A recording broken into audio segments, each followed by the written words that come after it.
Welcome back to the channel, everyone. Have you ever reached a point in life where you realized that the things you once thought were important no longer bring you fulfillment? Are you in a phase of life where you feel the weight of expectations, both from others and from yourself, and wonder how to break free from this constant pressure? Today, we are going to talk about the process of rejecting unnecessary suffering and how to liberate yourself from the vanity and pressures that come with middle age. Middle age is a time when many people begin to experience a shift in their perspective. For years, you may have worked tirelessly, chasing after success, climbing the career ladder, and meeting the expectations of family and society. You've accumulated achievements and possessions, but somewhere along the way, you may have realized that the pursuit of these external goals has not brought you the inner peace and happiness you once expected. In fact, it may have only intensified your sense of suffering, as you find yourself trapped in a cycle of striving for more, always feeling like you're never quite enough. It is at this point that many individuals face what we could call a midlife crisis. It's not always as dramatic as the term suggests, but it's often a moment when the weight of life's choices becomes undeniable.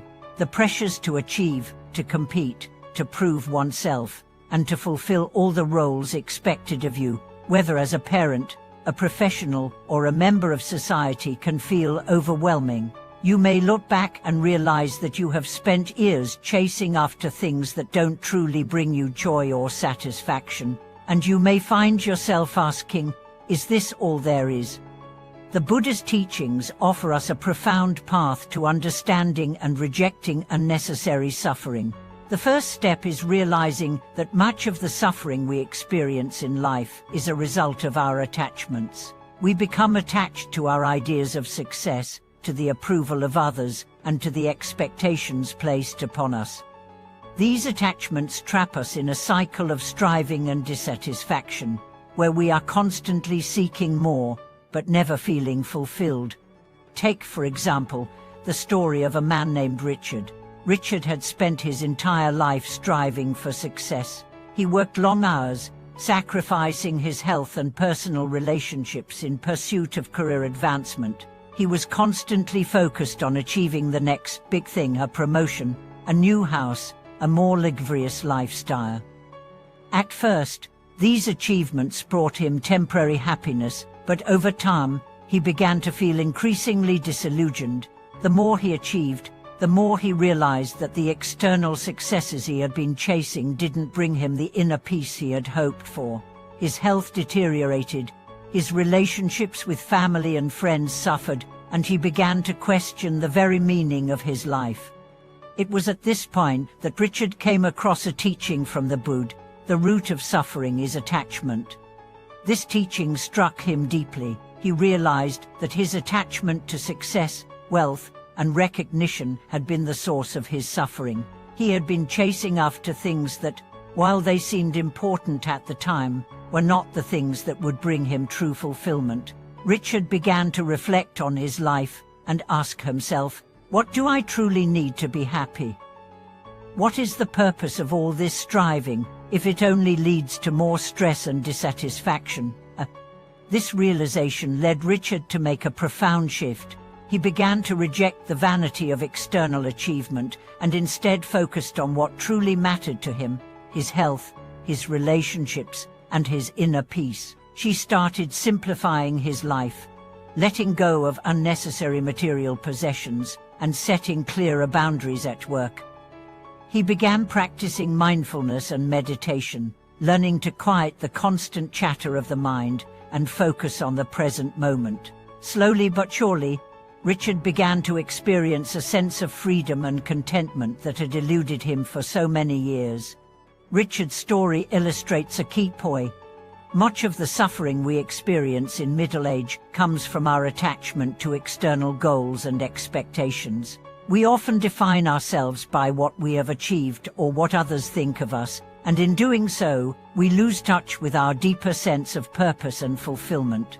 By rejecting unnecessary suffering and letting go of our attachment to vanity and external validation, we can begin to live more authentically and with greater peace. So how do we start rejecting unnecessary suffering and breaking free from the vanity of middle age? The first step is to practice self-awareness. Take a moment to reflect on your life and your attachments. What are the things that you have been chasing after, and how have they shaped your sense of self-worth? Are these goals truly aligned with your values and what brings you happiness, or are they simply external markers of success that society has placed on you? Once you have gained clarity on your attachments, the next step is to practice detachment. This doesn't mean rejecting everything you've worked for or abandoning your responsibilities. It means learning to let go of the need for constant validation and approval. It means shifting your focus from external achievements to internal contentment. By practicing detachment, you free yourself from the cycle of striving and can begin to find happiness in the present moment, regardless of what you have or haven't achieved. Another important aspect of rejecting unnecessary suffering is learning to prioritize what truly matters. In the past, you may have prioritized work, success, and material possessions. But now, it's time to reassess what truly brings you joy. Is it spending time with loved ones, taking care of your health, or pursuing personal growth? By identifying your core values and focusing on them, you can begin to create a life that is more aligned with your true desires and purpose. Let's take the example of a woman named Karen, who had spent much of her life focused on her career. She was highly successful in her field, but as she entered middle age, she began to feel a sense of emptiness. Her work was fulfilling in some ways, but it also left her feeling drained and disconnected from her family and friends. She realized that she had been so focused on climbing the corporate ladder that she had neglected the aspects of her life that truly brought her joy, her relationships, her health, and her personal passions. Karen made a conscious decision to prioritize these aspects of her life. She started by setting boundaries at work, reducing her hours and delegating tasks so that she could spend more time with her family. She also began practicing yoga and meditation to improve her physical and mental health. Over time, Karen noticed a shift. She felt more energized, more connected to her loved ones, and more at peace with herself. She no longer felt the need to prove herself through external achievements, and instead, she found fulfillment in the simple joys of life. Karen's story is a reminder that true fulfillment comes from within, not from external accomplishments. By rejecting unnecessary suffering and focusing on what truly matters, we can find greater peace and happiness in middle age and beyond. As we move forward in life, it's important to remember that we are not defined by our achievements or the expectations of others. We are defined by our ability to live authentically, to cultivate inner peace, and to prioritize the things that truly matter. By letting go of vanity and unnecessary suffering, we can live a life that is more fulfilling, meaningful, and aligned with our true values.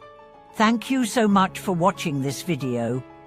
I hope these insights help you navigate the pressures and challenges of middle age with greater clarity and peace. Please share your thoughts and experiences in the comments below. Don't forget to like, subscribe, and share this video with others who might benefit from it. Your support helps us continue creating meaningful content for you. See you in the next video.